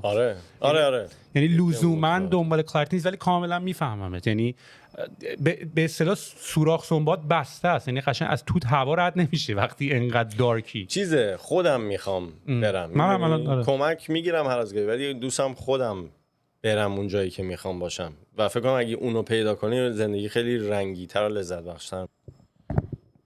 قطع شدیم. الان داری میگیری دوباره. الان وقتش بودی که یه شامپوی چیزی تبلیغ کنی. آره بینش میتونیم یه کاری بکنیم، ولی اتفاق حالا میخوام بگم نادر ولی قبلا هم اتفاق افتاده بود. دومین اتفاق نادر افتاد برامون. کجا بودیم؟ اونجا بودیم که داشتیم میگفتی صحبت کردیم درباره اینکه خودمون به کجا برسیم و یکم هپینس بود که داشتی میپرسی حالا من چیکار میخوام بکنم برای ادامه. آره و تو یکی از صحبتات این بود که میخوای خودت به صورت خیلی نچرال به اون استیت برسی. دنبال چی هستی؟ دنبال کلاریتی، دنبال شفافیت تفکری، دنبال دیدن بهتری؟ برای منم خیلی جالبه چون یکی از اهداف منم الان همینه. اگه یکم بذارم پشتش و منم یه مقداری دوست دارم که واقعا یه مقداری احساس میکنم خیلی خیلی باید به آدم بدنش بیشتر گوش بکنه. یعنی کمردرد و پادرد و نمیدونم این داستانا تقریبا یه حالت پیغامه که تو حالا باید به یه چیزی باید گوش بکنی. میخوام ببینم تو از این قضیه دنبال چی هستی؟ یه چیزش اینه که همیشه آدما یه بودی میشن، یعنی یا آدم فکر میکنه باید ورزش کنه یا بره مثلا تراپی کنه. من دارم سعی میکنم کامبینیشنش رو نگه دارم که برسم به یه جای یکم باثبات‌تر. من از بیرون فکر کنم خیلی آدم باثباتی به نظر میام ولی درونن خیلی دنبال معنی زندگی و اینکه چیکار باید بکنم که واقعا خوشحال باشم، سلامتمو چیکار کنم، همه این چیزا هستم. فکر میکنی معنی هم قراره داشته باشه؟ کدومش؟ زندگی. معنی زندگی ببین آخه بستگی داره از چه فاصله نگاه میکنی. تو اگه بری از فاصله دور نگاه کنی که تو یه نقطه‌ای هستی که واقعا مهم نیست چیکار میکنی، هستی یه 100 سالی هستی بعد میری، زندگی به یه فرمی ادامه داره برای موجودات. وقتی زوم میکنی اون وقت میشه که تو به عنوان شخص تویی که باعث میشه ببینی چی مهمه چی مهم نیست. همون چیزی که نه با تو نمیگفتیم. من داشتم اتفاقا با نازلی حرف میزدم، داشتیم یه بار توی شهر میرفتیم، اینجوری بود که خب آدمای اینجا یکم سطح مالیشون پایین‌تره، زندگی سختری دارن ولی هنوز خوشحال و اکسایتد به نظر میان درباره زندگی روزمرهشون. و کل صحبتی که می‌کردیم این بود که اگر اون کار نکنی زندگیت هم بیرنگ هم بی‌معنی، یعنی چرا زندگی میکنی؟ برای همین پیدا کردن علایق و اینکه چی برای تو مهمه میشه هدف اصلی. پس دنبال اینه که خودت بهش یه معنی بدی، نه که یک معنی هست باید پیداش کرد. معنی که خودت میدی فکر کنم مینینگفول تره تا اینکه دنبال این باشه که از این ور اون ور. فکر کنم الهام میگیری از این ور اون ور ولی فکر کنم شخص تو رضایتش با شخص من خیلی فرق داره، با اینکه میتونه یه شباهت هایی هم داشته باشه. چقدر احتمال میدی که الان تو دنیای تکی و برای یک تعریفی از بهزاد حریری برات به وجود اومده 100% اومده ولی بخوای یهو کاملا اصلا از این دنیا جداشی بری توی دنیای دیگه؟ چی از نظر زندگی خودم؟ آیا فکر میکنی که دیگه مثلا آن چیزی که باید شکل گرفت توی سن 34 سالگی یا نه همچنان به خود این اجازه رو میدی که خیلی فاصله؟ ببین مثلا من حتی یه فکری که داشتم این بود که من کیم که بیام پادکست، میدونی یه قسمتی از اون پرفکشنیست است که فکر میکنی باید صاحب نظر باشی، از یه طرف دیگه هم پی میبری که تقریبا هیچکی صاحب نظر نیست. آدما قسمت‌هایی رو یاد میگیرن، خب اگه توی یه فیلدی هستی قسمت‌های بیشتری رو یاد میگیری ولی اونم کند و کاف کنی بالاخره یه گپی پیدا میکنی توش. برای من حتی این پادکست اینجوری بود که خب بیا حالا فوقش هم یه چیز اشتباه میگی، یکی نگاه میکنه میگه که این یارو سی او یه کمپانیه ولی فلان چیز اشتباه رو گفت. یکم میتونه چشم و دید و باز کنه به اینکه همه اشتباه میکنن. مثلا اون پادکست جو روگن که داشتیم صحبت میکنیم هم جمله اشتباه میگه هم تاپیک اشتباه میگه ولی اوکیه برای اینکه اومدی یاد بگیری با هم صحبت کنی. آخه بعدش هم من فکر میکنم کسی ادعا نکرده که ببین هدف خیلی خلاصه بود. هدف این بود که حرفایی که آدما توی بین خودشون موقعی که حالا یه مقداری حالت جنبه پابلیک تر و عمومی تر نداره خیلی حرفای پرمغزتریه یه جورایی، نمیدونم چرا، چون حالا به قول تو فیلتر نشده است، آثنتیک تره، جدی تره، چون میدونی قرار نیست کسی بشنوه بخواد جاجت بکنه است. و ما خودمون فکر نمی‌کنم مثلا من به آدمی نگاه بکنم، مثلا من به ایلان ماسک نگاه میکنم قرار نیست 100% باش موافق باشی. و الان هم یه مقداری که مثلا من با این دنیای میس اینفورمیشن اینا خیلی حال نمی‌کنم، این تاپیکی که الان خیلی بولد شده، راجع به همینه. اینطوریه که چون الان دوباره به قول خود همین پادکستی که همه گذاشتیم تو تلویزیون نگاه کردیم، جو روگن بود با اون دکتر ملون بود، چی بود اسمش، که خیلی صحبت کردش و اینا. الان یه جامعه ساینتیفیک 400-500 نفری امضا کردن برای اسپاتیفای که میس انفورمیشن رو بیاریم پایین. و من اینطوری بودم که این جامعه ساینتیفیک شورش نمیرسه که سنسور کردن. اولا که آدما گوش میکنن، کسی گوش نکرده بگه این آدم داره اخبار. اولا که تا حالا ما خودمون الان داریم از سورسایی که شما دارین به ما میگین باید گوش کنیم که خودتون هم دارین 6 و 8 میزنین. این که شماره 1. ببین ولی آخه خیلی راحت میشه عمومو بازی کرد باهاشون. یعنی میتونی اینفورمیشن اشتباه بدی و اون شخص ببین چون همه دنبال یادگیری نیستن، یه چیزی که یاد میگیرن براشون نهادی نمیشه تا یه حدی و از دست نمیدنش. وقت میشه یه باوری که قطبی میشن آدم‌ها. برای همین اکو چمبرز بهش میگن مثلا تو اگر به یه موضوع اعتقاد داری یا مثلا یه چیزی رو دوست داری که باور بکنی اینا، احتمالاً تو توییتر و اینستاگرام هم همون تیپ آدم‌ها رو فقط داری فالو می‌کنی و هی بیشتر اونو میشنوی. کلا این حس بیلانگ کردن به یه گروهیه دیگه، مذهب و اینا هم همشون پایش از اونجاست که تو یه وجه مشترکی پیدا کنی، یه حس خانواده خارج از خانوادت باشه. برای همین خیلی میتونی بازی کنی با اون. یعنی منم میفهمم از اون جهتشو که بخوان اینفورمیشن رو وردارن از پلتفرمی. آره دارن میکنن، ولی به نظر من سود کوتاه مدتش به ضرر لانگ ترم مدتش نمیارزه. چون تو آخر لانگ ترمش اینه که به آدما یاد بدی که خودشون زود جاج نکنن، ادوکییت کنن خودشونو و اوکی نظرهای مختلف هنوز کنار هم میتونن باشن.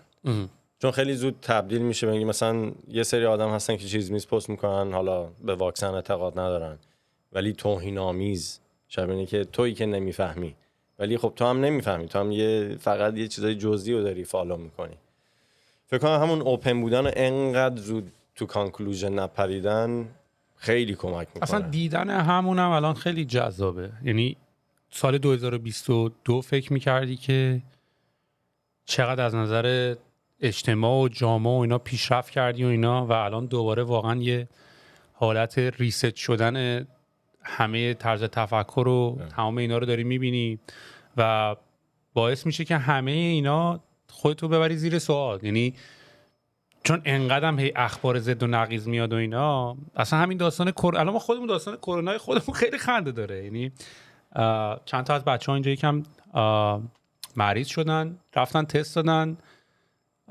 یکی از بچه‌ها بعد برمیگشت ایران، به صورت رندوم هر بار تست میدادن یه جواب میومد. یعنی خنده‌داریش این بود که اونی که بعد میرفت سوار هواپیما میشد نیاز به تست منفی داشت، یه بار تست داد مثبت شد، گفتیم سیمتوم هم نداشت. آره یعنی کلا هر کامبینیشن فقط به خاطر پرواز داد، بعد یه بار دیگه داد منفی شد. بعد خب خودت داری اینا رو میبینی دیگه. ولی خیلی جالبه این همش برمیگره حالا کسایی که توی کمپانی دارن آپریت میکنن همینو نشون میده که چقدر سیستما سخته درست ایمپلیمنتشون کردن. خیلی هم داریم میپریم ولی واسه میشن در واقع. یعنی یه دولتی که این همه نیرو داره، این همه ریسورس داره، به هر حال نتونست یه دونه مثلا اوکیار داشته باشه که آقا این اینفورمیشن، این نتیجه، اینو شیر میکنیم با آدما. آخه اسکلن. ببین مثلا واسه همین دارم میگم این.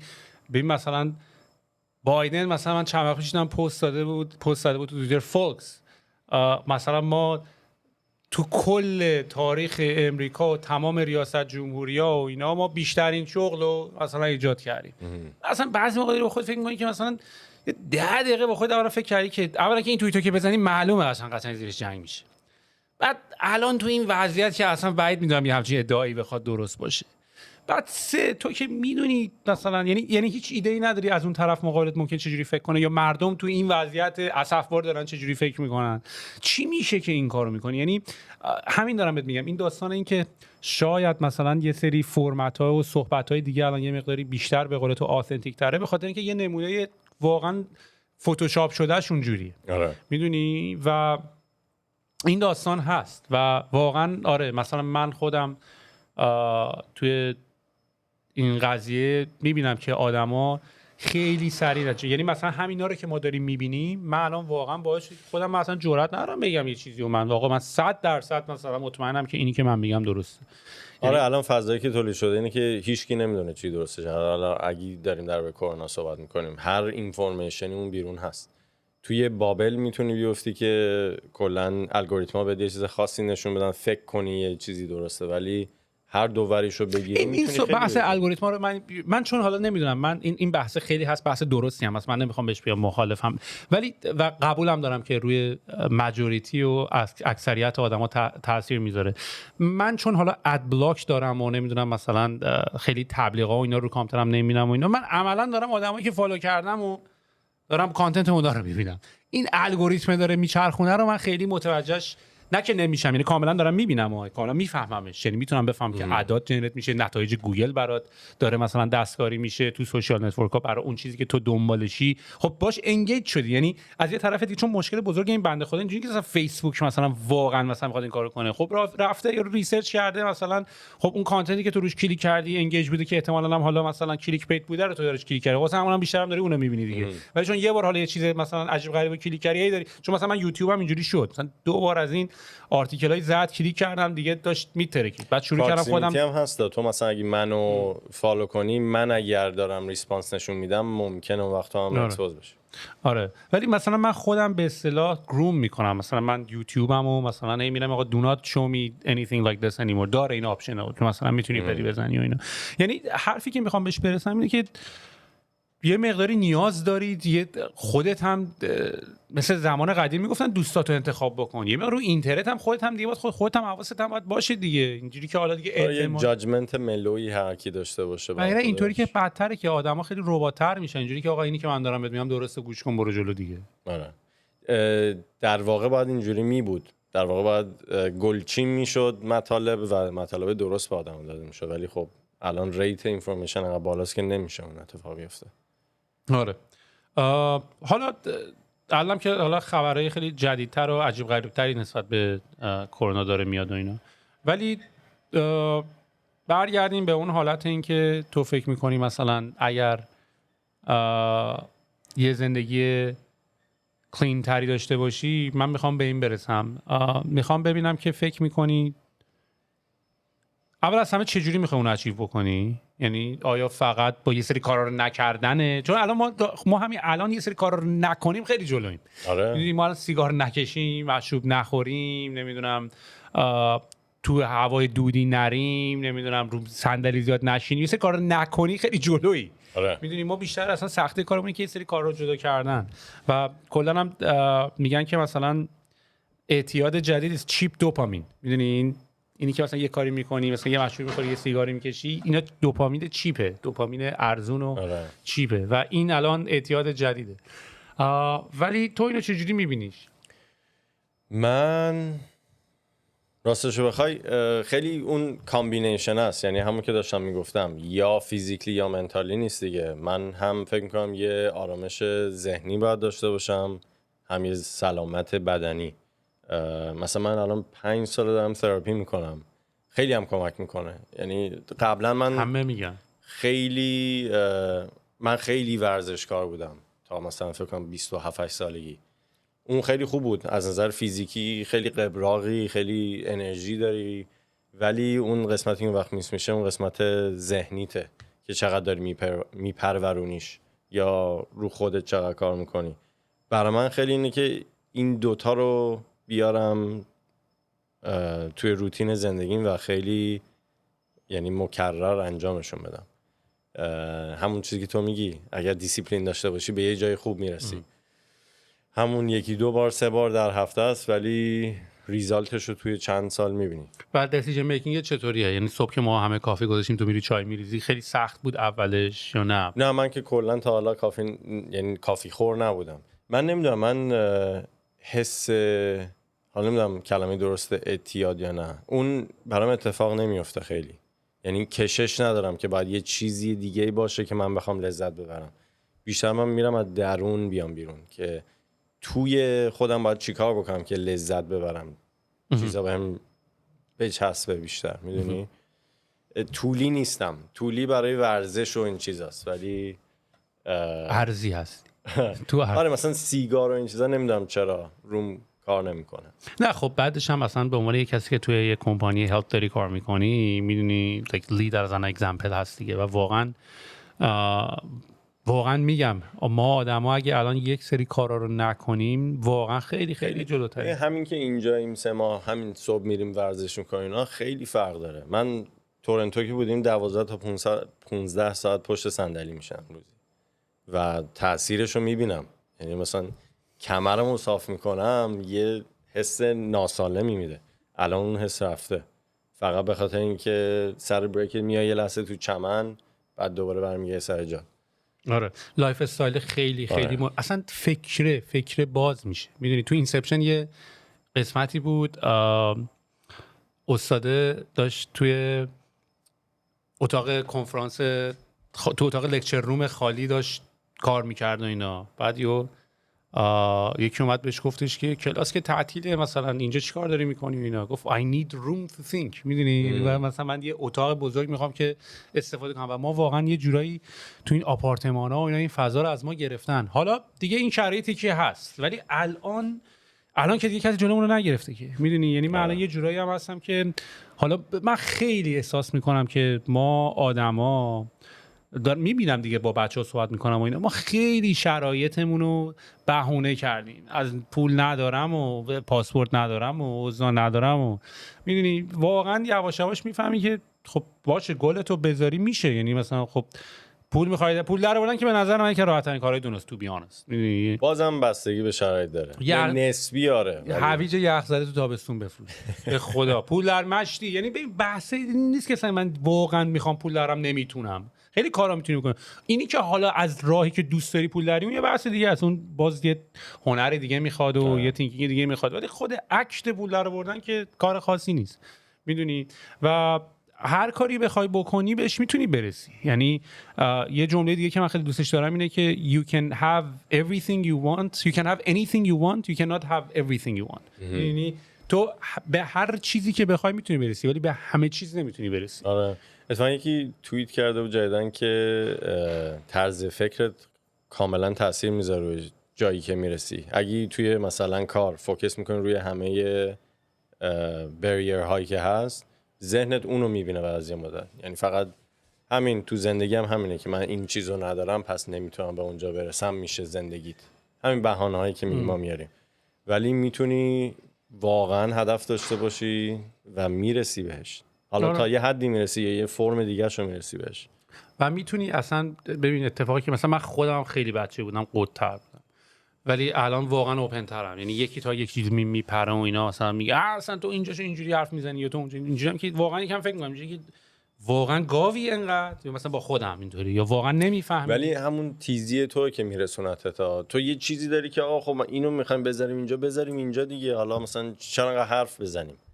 اون درسته تا حد خیلی زیاده. یعنی تو 80% کارو اونجوری انجام میدی 20% ولی نکتهش دقیقاً همینه. نکتهش این نیست که آیا من درستم یا نه. نکتهش فعلا اینه که یعنی منم به این فکر کردم یعنی اینجوریه که آقا من حرفی که دارم میزنم که درسته میدونی ولی آخرش اینجوری بودم که خب اصلا گیرم حرفتم درست. تو هنوز به نتیجه‌ای که میخوای نرسیدی. حالا میخوای یه مقداری مثلا چیز بکنی، میخوای یه مقداری مسیرتو عوض بکنی، میخوای یه مقداری کامپرومایز بکنی به اصطلاح میدونی. حالا نمیام به تو جایزه بدن که تو داشتی درست میگفتی که ولی تو هنوز به اون هدفت نرسیدی. یعنی مثلا من اینطوری بودم که مثلا داشتم با بچهای شرکت صحبت میکردم میخواستم یه کاری رو بکنم بعد مثلا خیلی مخالف بودم بعد من میدونستم اون کاری که من میخوام درسته ولی نمیتونم درم دعوا کنم بگم نه شما نمیفهمین که چون من باز به نتیجه دلخواهم نمیرسیدم.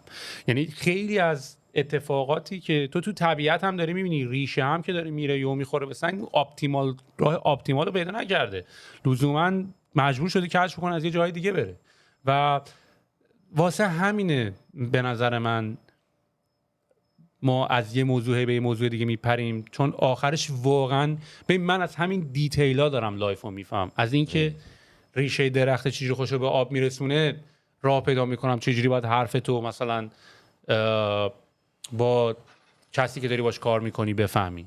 اینی که تو الان داری به هلت فکر میکنی یعنی واقعا برای من همش دنبال ریکگنایز کردن پترنم و وصل کردن نقطه به هم. واسه همین من خیلی فکر نمی کنم که آره آدم به موضوع میپره ولی همین توان اینو داشتن که تو بتونی تشخیص بدی که پترن اینا رو پیدا بکنی و اینا رو به هم وصل بکنی. تو نمیشه برداری مثلا من الان فقط با تو راجع به پروژه سی او صحبت کنم، یا من فقط بردارم با تو راجع به مثلا کار صحبت بکنم. ولی آخه استایلم یکم فکر کنم اینجا متفاوته. یعنی اگر خیلی بیزنس فوکس بود چرا میتونی بمونی توش فقط بمونی، ولی اون بودیو نداره که مخاطبای مختلف خوششون بیاد. به نظر من این یکم زندگی تره. یعنی آره. پلنی نداشتیم ما درباره چی صحبت کنیم دیگه، اومدیم از سفرمون شروع شد اومد تا اینجا. سال دیگه کجا بریم؟ سال دیگه باید یه جا بریم که تایم زون مناسب باشه. آره. ولی خیلی عجیبی که با 3-4 ساعت پرواز از یه جایی که این همه برف اومده میای یه جایی. همین داشتیم میگفتیم که دنیا چقدر کوچیک و حساسه. مثلا میگم حیف خودتون تو خونه نگه داشتیم. یعنی من خودم تا الان تو 34 سالگی 33-4 سالگی دارم میگم که عجب اشتباهی تو همین الانش هم اشتباه می‌کردی. قبولم دارم شرایطشو خیلی‌ها نرم، منم نداشتم. منم الان اولین بارم شاید مثلا به صورت خیلی بلند مدت زدم بیرون. ولی خب جون کندم تا شرطش به دست بیاد دیگه. تو که دیگه واقعا میدونی مثلا چقدر رفتم اومدم. چون یه آرگومنتی که هست بابا شما بچه‌ها یه شبکه قفل کردیم مثلا، ولی خب واقعا بابا درمون سرویس شده ما. ببین تا حدی آره خیلی درست، یعنی قبول دارم. آره یعنی میشه هر دو ولی خیلی داشتم واقعا خانواده معمولی سطح رو به حالا پایین، ولی واقعا یعنی واقعا مثلا دیگه ماشین خانواده مثلا دیگه 206 بوده دیگه، یا حالا بابا دیگه آخه یعنی با یکم انقدرم بدبخت شدیم که دیگه مثلا سطح مایه‌داری هم خیلی دیگه حالا 206 هم یکی هست که میگه خوشحال. آره میفهمم، ولی خب دیگه نسبی داریم نگاه می‌کنیم. وقتی یات هست خب نه، وقتی کشتی رو داره و هواپیما داره دیگه 206 مقایسه کردنش یه مقداری. ولی آره نه همینه دیگه، یه سری تلاششون میکنن به یه جا میرسن، یه سری هم نمیکنن. مثلا ما هم هنوز معلوم نیست، تلاشمون رو داریم میکنیم، امیدوارم به جایی برسیم. دیدی یه وقت نرسیدیم. کلا این تکاپو تو زندگیه. چی میشه آمادگیشو داری؟ قبلا بهش فکر کردی؟ من از بچگی تا 1 سال پیش همیشه فکر میکردم که حالا اگه بخوایم مثلا قیمت بذاریم میلیونر خواهم بود، یعنی هیچ وقت نگرانی پول نخواهم داشت. این تابستون برای اولین بار دوزاریم افتاد که هیچ گارانتی نیست. یعنی من میتونم ممکنه یه زندگی معمولی خوب بتونم برای خودم درست کنم، ولی اون زندگی ایدئال اکسسیوی که میخواستم تاچ کنم و شاید جا خب ولی اگه نشد فکر میکنی دیگه وقتش تمام شده، دیگه حوصله‌شو نداری، دیگه انرژیشو نداری، دیگه حالشو نداری، دیگه احساس میکنی داری میس اوت میکنی از بقیه جای دنیا؟ نه من فکر میکنم تجربه خیلی خوبی بوده، یعنی دید خیلی جالبی به من داده. من فکر میکنم با تیم درست، ایده درست، پشتکار درست هنوز میشه 1000 تا کار کرد که آدم لذت هم ببره. تا چند سالگی فکر میکنی اروپا باشی که کار کنی؟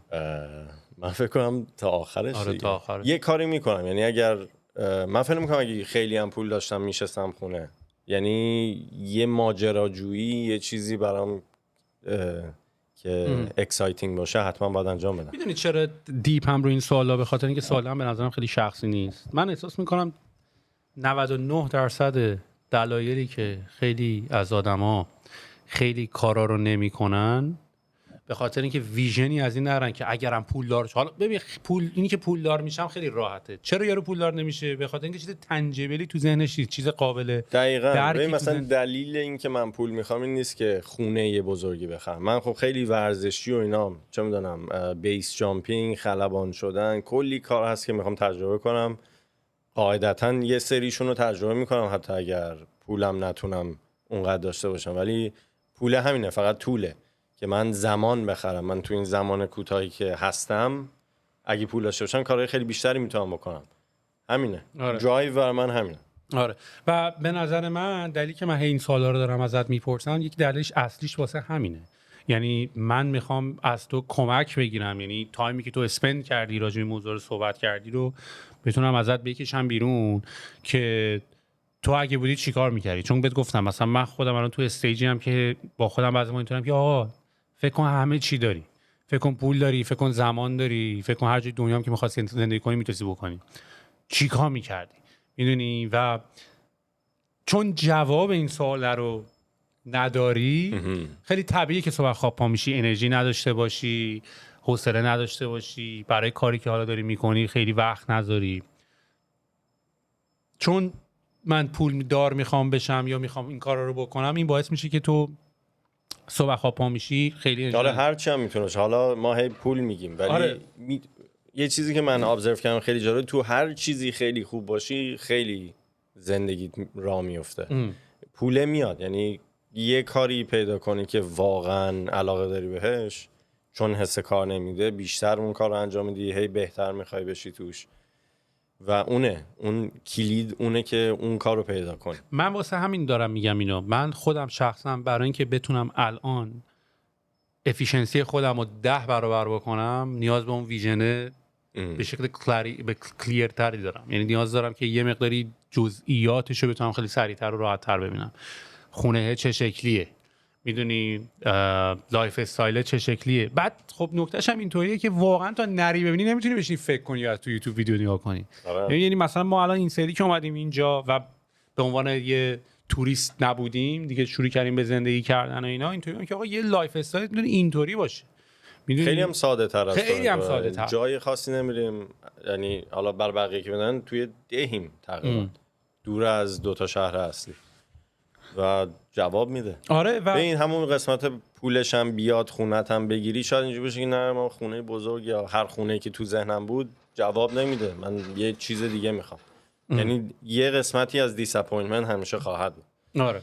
و من الان خودم حالا شخصا هدف من اینه که تا میتونم سفر کنم و مسافرت کنم.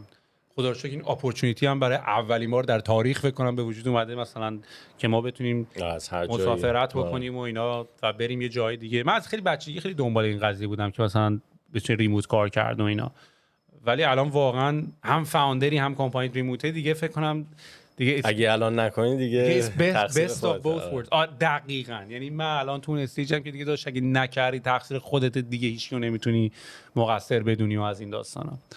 و میگم باز جالبه دیگه. یعنی من الان واقعا خدایی هر شب که صبح داریم شب میخوابیم من خیلی اکسایتدم برای صبح. یعنی خوابیدن شب برای من، یعنی یکم هم شاید فرق کنه با بچه. مثلا من احساس می‌کنم بچه اینجوری ای بابا دوباره فردا کار و اینا، ولی مثلا ما یه دوباره اینجوری که آقا خیلی کارا میشه کرد، میدونی. بیشتر اونه که اگه فلان چیز بشه چی، میدونی فردا پا شدی اگه اینو رو انجام دادی استپ بعدی. آره. بعدی. ولی من الان توی استیجی هم که بذار دارم یاد میگیرم این داستان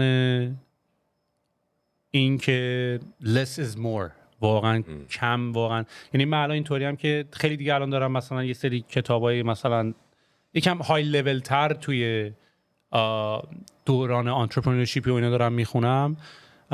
بیشتر موضوع راجع به اینه که همین حرفی که اول پادکست هم یکم صحبتشو کردیم، که تو چطوری بتونی کمتر کار بکنی، نه به معنای اینکه کم کار کنی سخت کار نکنی، ولی تو با کم کار کردن نیاز داری که استراحت بیشتر کنی که کوالیتی دیسیژنات و کوالیتی اون یه کاری که انجام میکنی به مراتب خیلی بیشتر باشه. آره. پس چی کار کنی که هم اون یکی دوتا کاره رو انتخاب بکنی و واقعا بفهمی یه سری کارا خیلی مهم نیستن، وقتی تو بذاری رو همون کار. چون واقعا همون حرفی که زدی، ما این مرزه رو داریم که همه کارا رو بکنیم و همه کارا رو هم خودمون بکنیم و خب معلومه چون در بدو کلمه جمله داری میگی که همه کارا رو بکنم خودم بکنم و یه حس خوبی به آدم داره میده دیگه. یعنی من همه کارا رو خودم دارم میکنم، خیلی هم کار دارم میکنم، ولی دیگه یواش یواش من واقعا دارم یاد میگیرم که سال بعد هم میشه سال قبلت، میشه سال قبلت، میشه سال قبلت. این همه کار کردی چی شد؟ یه جا رو داری اشتباه میزنی دیگه. بالاخره من فکر کنم اینجا خسته میشه. یه جا رو بعد عوض. یعنی من الان دنبال اینم که من الان برای رشدم به مرحله بعدیم نیاز دارم یه چیز رو عوض کنم. نمیتونم این پترن رو هی تکرار کنم. دقیقاً همون چیزی که من گفتم. من مثلا 2 ساعت کاریم میخوام فقط این باشه که آقا برو کتاب بخون، ریسرچ کن. به جز اون عقب میمونی، یعنی فقط سخت‌تر کار میکنی چون یادگیریت پایین‌تره. اون خیلی گپ بزرگه الان برای من حداقل. ولی هنوز من فکر میکنم باز، یعنی فکر میکنیم مثلا الان رسیدیم به یه حدی که بخوایم این کارو کنیم، یعنی انقدر مثلا دلیگیت تونستیم بکنیم یه سری کارهایی که آن توی حالت روزمره داره مثلا انجام میشه رو که دیگه خیالمون از دی تو دی راحت شده باشه که حالا بریم مثلا یکم بشینیم فکر کنیم، بشینیم یکم مثلا این بحث اینی که روزت داره اتومات شده، تو به هر حال یه سری کارو کرده باشی به یه همچین جایی برسی آدم. باید روز تو اتومات کرده باشی. حالا اون اتوماسیون میتونه با سافر باشه، میتونه با هایر کردن آدم باشه. تو به هر حال باید چرخ بیزنس در روز بچرخه. لیده باید جنریت بشه، باید بیاد تو پایپلاین، باید نمیدونم سلز تیم باش صحبت کنه، باید خرید انجام بشه. میدونی تا این پروسه انجام نشه تو نمیتونی هنوز برسی به اون مرحله که میخوای بشینی فکر بکنی. یعنی یکی از گل‌ها اینه که خودت اول از همه تایمتو فری کنی. یعنی الان گل شخص من فری کردن تایممه. سال دلیگیشنه. آره ما هم همینه. فوکس اینه که یعنی 5 سال گذشته این بوده که وردار کار وقتی رو زمینه. الان اینجوریه که خب ورداری تا آخرش برمی‌داری، سایز کوچیک میمونه، رشدی که می‌خوای نمی‌کنی. بعد تو زندگی معمولیت هم همون کارو می‌کنی. هر وقت کار می‌بینی خودت انجام بدی، همیشه داری عقب می‌اندازی. اون برمیگرده به اون که یکم خودخواه باشی، خودت اول بذاری بگی که من برای رشدم، برای خوشحالیم، برای سلامتم این سری کارو باید انجام بدم. حالا میتونی یکم پرایورتایز کنی، بگی اول من تیممو میارم، اول فلان کارمو توی زندگی معمولی میکنم، بعد شروع میکنم برای خودم وقت گذاشتن، فکر کردن. آخرش اوناست که مهمه. من بعضی موقع فکر میکنم که شاید یه راه فرارم برای من خودمه. یعنی من به خاطر اینکه مثلا میخوام الان اول از همه این حس همون چیپ دوپامینه است که سریع برم یه کاری رو بکنم، فکر میکنم خیلی کار کردم. و اینکه شاید چون وقت نداشتی بخوای خیلی بلند مدت‌تر و لانگ ترم تر فکر کنی، سریع میری این کاری که میدونی چیکار بکنی و این پترن هی داره اتفاق میفته. حالا یه سری اونه، یه سری سوشال میدیاست. یعنی خیلی راحت من فکر کنم اگه آدم دیسیپلین نداشته باشه، الان اگه مثلا پادکست ضبط نمی‌کردیم آخر روز خسته احتمالاً یه جا دراز می‌کشی، یه نیم ساعت تو حروم می‌کنی روی سوشال میدیا. ببین من حتی حالا یه جوری شده که البته اولش خیلی با دیزاین بود، ولی الان دیگه خیلی تو اینستاگرام و توییتر هم چیزی خیلی جذاب نیست که الان دیگه مثلا بخواد منو هوک کنه. قبلا شاید، الان اینجوریه که هر روز خوابم میشه یه عکس غذایی، اولا که کلا یه دستن که فقط دارن پست میذارن. یعنی مثلا اگه یعنی کلا 10% آدما که ثابت دارن یا توییت میذارن یا استوری میذارن، همونان. بعدش هم خیلی تالات، یعنی مثلا من دیگه کانتنت هم دیگه جذاب نیست. یعنی یواش یواش تکراری شده. آره خیلی تکراری شده و یواش یواش خدا رو شکر من دیگه به اون سم پول نشدم. یعنی دیگه الان من هنوز متاسفانه توشم به خاطر اینکه با مثلا اینفلوئنسر کار میکنیم، کار تبلیغات میکنیم، یکم اینجوری که تبلیغا رو ببین، ایده ها رو ببین. آره. یعنی من حالا مثلا امسال سالیه که اینستاگرام نیستم، تیک تاک هم، برای اینکه باید بفهممش که بعد استراتژی داشته باشه. ولی اون باز بالاتر. آره این حرفی که داری میزنم خیلی مهمه. مثلا ما الان واقعا این جن زیا رو اینا رو نمیفهمیم. خیلی فست پیس داره میشه همه چی. یعنی اولا که شیله پیله نداره. مثلا آشپزی که میبینی اینجوری که آقا استپ برس به نتیجه، حالشو ببر. خیلی جالب داره میشه، خیلی کانتنت داره فشرده میشه. آره آقا من احساس میکنم خیلی داریم مسیج میگیریم که شام آماده است و وقتی هم که از گروپ میای Art of Living with the Group چی داریم فکر میکنی؟ باید بریم کوکوی اول به ما گفتن آنچه که در هفته گذشت، ولی بعد مثل که بچه‌ها اووررایت کردن گفتن به کوکو. بریم ببینیم کوکو چی داریم. بریم ببینیم. بهزاد دمت گرم. دمت گرم. فان بود خیلی. آره خیلی فان بود. ما همیشه پادکستی که دفعه اول با یه نفر داریم صحبت می‌کنیم و می‌ذاریم به حساب اینکه یه دستگرمی بریم و بچه‌ها همه آشنا بشیم، خود من آشنا بشم مثلا با طرز تفکر ما که الان 3 ماه دور با هم باشیم گیریم. آره ولی و این همه بساط هم کوبیدیم از تورنتو کشوندیم با خودمون آوردیم اینجا. حتما یه اپیزود با هم میریم تا زمانی که هنوز اینجا هستیم یه مقداری دیپ دایو بکنیم روی کارهای اپریشن و اصلا استوری تو از استارتاپ و چیزی که فکر میکنم بهترین و جذابترینه ریویو کردن اشتباهاتمون. چون من و تو خیلی از این حرفایی که الان تو خونه با هم داریم میزنیم که الان تو پادکست نزدیم خوباشو اینجا آوردیم. حالا یه بار بعد آره اینجوری که من خیلی گلم تو خیلی گلی رو اینجا گفتیم، ولی واقعا اونجا رو اینجوری انقدر اشتباه کردیم، اونجا رو انقدر اشتباه کردیم. این من دارم زجه میزنم راجع به پروسس همه اونا رو باید یه بار بشینیم با هم باز آره. بکنیم. حتی به نظرم خوب لپتاپ هامون هم مثلا باز بکنیم، یکم اسکرین شیر بکنیم، مثلا یه نگاهی به نوشنتون بندازیم، یه نگاهی به این کمپینای مارکتینگ بندازیم. اصلا اتفاقا چون منم قراره فردا کاری که دارم میکنم، من قراره شروع کنم کمپینامون رو یه مقداری آپتیمایز بکنم. دوباره همون فاز این که آقا من اصلا خودم میکنم، میدونیم. و حالا شاید اشتباه، شاید درسته، شاید الان احساس میکنم بهترین کار اینه که آخه یه جایی مثلا میخوای حداقل کارا رو انجام بدی که بعد اون راه رو ادامه بدن دیگه. آره. میدونی. و حتما تو این مدت ما هم یه پادکست دیگه راجع به اصلا مارکتینگ صحبت کنیم، چون تو فکر کنم تو هم خودت تو قسمت مارکتینگ خیلی اکتیوی، یعنی هم برای جذابیت داره، چون مارکتینگ باحال هم هست دیگه، هم حالت سایکولوژی داره، هم خصوصا قسمت کرییشنش که میاری ببینی یارو چه ریاکشنی داره، خیلی جالب. اصلا میگن بهترین استارتاپ ها اون استارتاپ هایی هستن که فاوندراشون استوری تلرن، میدونی، چون دیگه تو هم بحث مارکتینگت یکم با خود اصلا، یعنی ادی نوبی اپل هم میخوای نگاه کنی، استیو جابز مثلا یکی از بهتریناش استوری تلینگ بود دیگه. میدونی. و فاوندری که کریئتوره تاچش رو تو پروداکت میاره، تاچش رو تو مارکتینگ میاره، تاچش رو تو همه جا میاره و بعد یه مقداری حالت اون کانسیستنسی و اون تون قضیه مشخص میشه. اون همون قسمت آرتیه که گفتی باید بیاد وارد کار دیگه توی همه انگلا. آره، وگرنه آدم هایر کنی بگی برو بساز که میشه ایران خودرو. برای زمانش البته خوب بود. آره برای زمانش خوب بود. بذار دمت گرم، بریم یه شام بزنیم و تا اپیزودی دیگر. بله دمت هم گرم. شب بقیه بخیر. شب بقیه بخیر.